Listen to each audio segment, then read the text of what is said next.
I want to tell you about this time a video game made me feel like a genuinely terrible person. Not the oops, I accidentally hit a wrong button. Not the I feel mildly bad about this and I'll forget about it in 10 minutes. Like, sat with it for days, kept thinking about it on and on, feeling like I owed someone an apology. And the worst part is I did it all on purpose. I knew exactly what I was doing, yet I chose to keep going.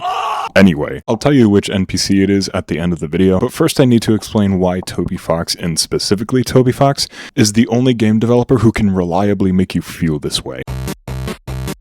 Most games give you a moral choice system. Good ending, bad ending, karma meter goes up or down. Some guy in the hood tells you that you've become a paragon of virtue. You feel nothing, because the game already told you what to feel. It's a checkbox, not a consciousness. Toby Fox doesn't do that. Undertale doesn't treat morality like a point system. There are no gold stars for mercy, no penalties for cruelty, at least none in the way you would expect. The world is not changing when you make a choice.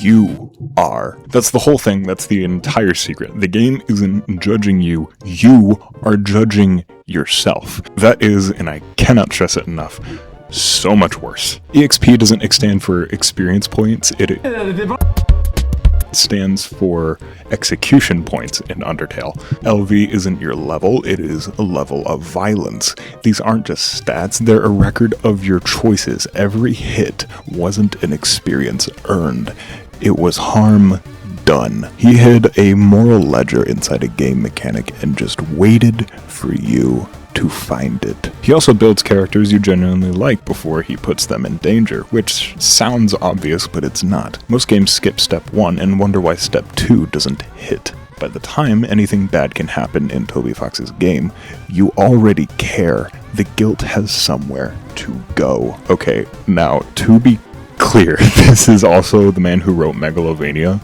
made A Dog the secret final boss of Undertale, and whose games contain the line, "It's Newbert." So he is not playing it straight. He'll make you laugh for 20 minutes and then quietly destroy you. And you will let him, because the music absolutely slaps. Alright, let's talk about Toriel. Toriel is the first major character you meet in Undertale. She's warm, she's protective, she makes you pie. She also gets mad at you like this. She is so obviously designed to make you like her that it's almost unfair. And then the game puts you in a battle against her. Here's what happened to almost every first-time player, including myself, and I'm assuming that you are included here too. You pressed fight, not because you wanted to hurt her, because every RPG you have ever played trained you to press fight on a boss. That's what you do. That is the button of all buttons. You did not know you could just wait. You didn't know that spamming mercy over and over would eventually let her go. The game never told you. The music stopped. The victory screen came up. It felt hollow immediately. And here's what makes it worse. The game never calls you a monster. It doesn't flash, "You did something wrong." And every character you meet afterward carries what you did in a way you can't unhide. This thing is probably the worst quote in the whole game. Her death transforms later scenes into a guilt trip. Flowey eventually recites part of her dialogue back at you. The game remembers. It always remembers. This is guilt type 1. Guilt through ignorance. You did something terrible while thinking you were doing what the game asked. The mechanic itself was the trap. Every RPG before Undertale trained you to press fight on a boss. Toby Fox took that muscle memory built up across thousands of hours of games you had played before and used it against you.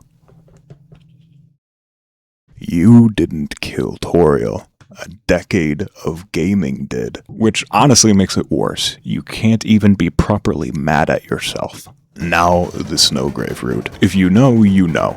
If you don't, I'm going to explain it, and I want you to notice how you feel as I do. In Chapter 2 of Deltarune, a character named Noelle joins your party. She's sweet, she's anxious, she's been across multiple chapters as someone genuinely good. She has a sick dad she's worried about, and she has a crush she hasn't admitted. She is, by every available metric, someone you should want to protect. The Snowgrave route asks you to do the opposite. To access it, you have to go out of your way repeatedly to push Noelle further than she wants to go.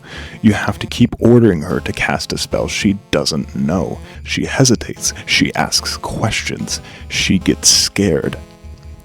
And the game keeps asking, Proceed. Noelle is one of the few characters in Deltarune who is aware that something is controlling Chris. She knows something is wrong. She says so in the way a person says so when they're hoping someone will stop them. You keep going anyway. Eventually, she casts Snowgrave on Birdley, her classmate, someone she knows, and encases him in a massive ice crystal. She leaves the party in a depressed daze. In Chapter 4, she gets paranoid and terrified when she realizes what happened wasn't a dream. She thought it was a nightmare. You gave her a nightmare, and then made her wake up into it. And so here's what makes Snowgrave different from every other dark route in gaming. It doesn't ask you to be evil. It doesn't reward violence. It doesn't give you a power fantasy. It asks you to be persistent, to keep pressing a button when everything in the scene is telling you to stop. There is no "I don't know" here. You looked it up, you followed a guide, you wanted to see what happened, which, if you sit with that for more than 30 seconds, says something pretty uncomfortable about why we play games at all. So here's what Toriel and Noelle have in common, and why Toby Fox specifically keeps making these moments work. He designs his characters to trust you. Toriel trusts you enough to stop fighting. Noelle trusts Chris enough to do things she would never do alone. That trust is the mechanism. Guilt is not possible without it. You cannot feel bad about betraying someone you never cared about. Most game developers build enemies. Toby Fox builds people, and then he hands you the ability to hurt them. And then he watches what you do with it. Chapter 5 dropped 4 days ago, and I haven't finished it yet. But I already know there's going to be at least one moment where I feel it again. That specific thing where you set the controller down and just sit there a second. Toby Fox has never not done that, and at that point it's basically a guarantee. I'm going to feel terrible, and it's going to be great. So, the NPC that made me feel like a bad person. It was Noelle, the Snowgrave route from Chapter 2. I knew what I was doing when I looked it up. I went in with full knowledge of what the route had involved. And then somewhere around the 4th or 5th title of the game, it asked me to proceed, when Noelle was clearly scared, when the music had shifted into something that felt wrong, when Birdley was asking what was happening to her. I pressed the button anyway. And I sat there and wondered why I had done it. Not why does this game make you feel bad? I know why. Toby Fox is extraordinarily good at his job. Why did I do that? Why did I, in particular, keep going? I don't have a great answer. I think that's kind of the point. Toby Fox didn't make me feel guilty about a fictional reindeer girl. That is a crazy sentence to say. He made me feel guilty about myself, which is genuinely one of the most impressive things I've ever experienced in a game.